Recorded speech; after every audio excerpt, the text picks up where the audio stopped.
From a combat perspective, I always, and I still feel like the meat and potatoes of any God of War game is combat.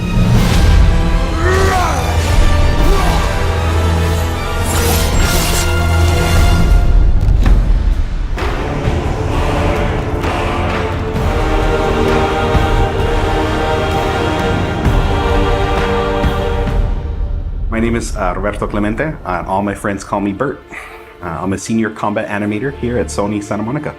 My name is Kim Nguyen, and I'm a gameplay animator. Hi, I'm Sabra, and I'm a senior VFX artist on God of War Ragnarok. My name is Grace Pan, and I'm a gameplay animator in God of War Ragnarok. Hi, I'm Stephen O'Hara, GBA, combat designer on God of War. And I create interesting and memorable creatures that players like to attack and defend against. As an animator, you gave life to characters. You make them move, you gave them personalities, you gave them weight.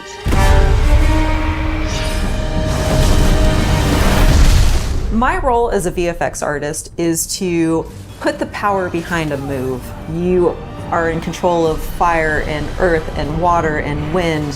Whether you are throwing your axe or on the receiving end of an enemy spell, VFX is what really gives the movement and the danger to every move that a character or enemy makes.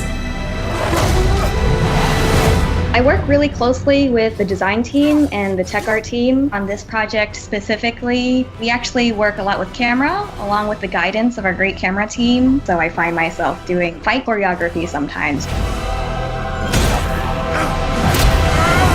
One of the most challenging parts about being a combat designer isn't the technical implementation of creating a creature, but it's really navigating that line between frustrating and engaging.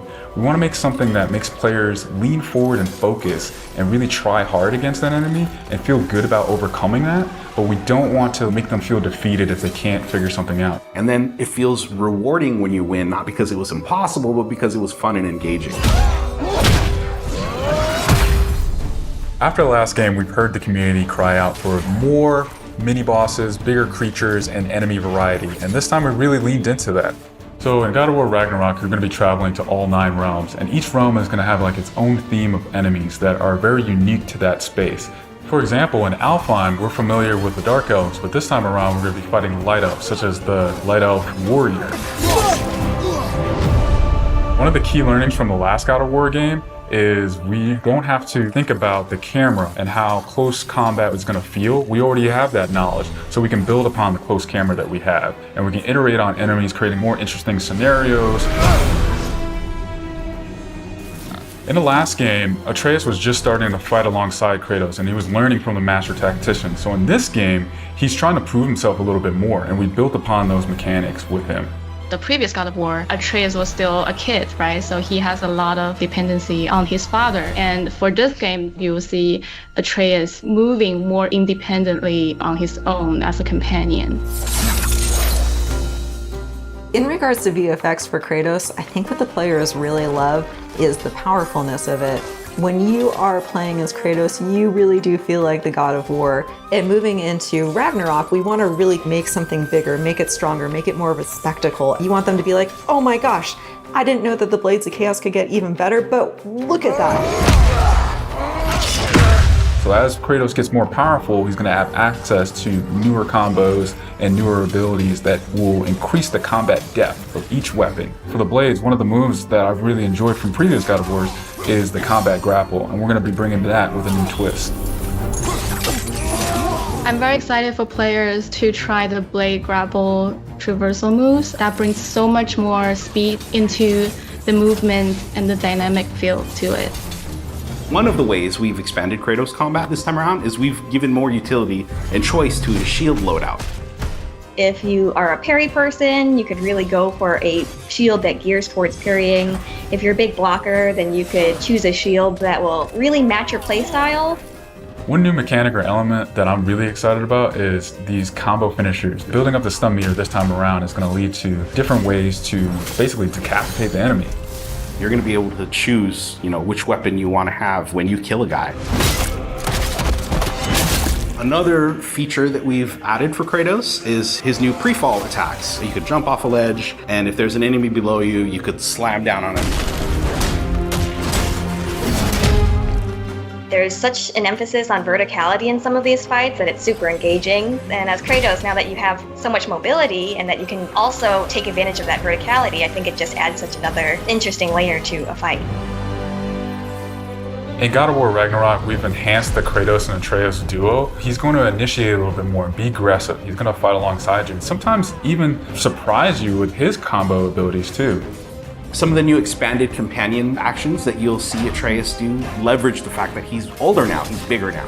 And he's different from Kratos, so his magic has a different flavor. Not only that they fight side by side together, there are also a lot of mini games and player interaction moments. For example, like the puzzle systems and the set pieces. You definitely will see a lot more collaborations between father and son.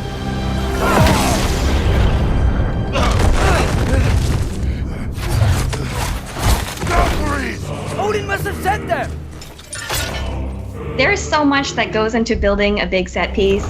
You basically iterate and iterate and iterate, and it takes testing and just seeing what works to really figure out the personality of something. Basically, every department gives it their all to make things really spectacular. There were a lot of different times that I would look back at God of War games just through the ages before 2018. There were so many amazing, huge boss fights and set pieces that it was a huge inspiration for me on my time on this project. For the old father! Our design philosophy for creating new and memorable enemies is basically making them a combat puzzle, similar to like chess, and focusing on the chess pieces. Each piece has its own theme and its own use. You need to be able to see what's happening in an instant and be able to react as the player. There's a couple of different ways that we go into making an attack very readable for the player. Sometimes we add a signature audio cue, or we'll add the different rings, such as what we did in the last game, that lets you know that this attack is unblockable, you need to dodge it. There's so many different ways that VFX really helps not just show what an enemy is about to do, but show who the enemy really is.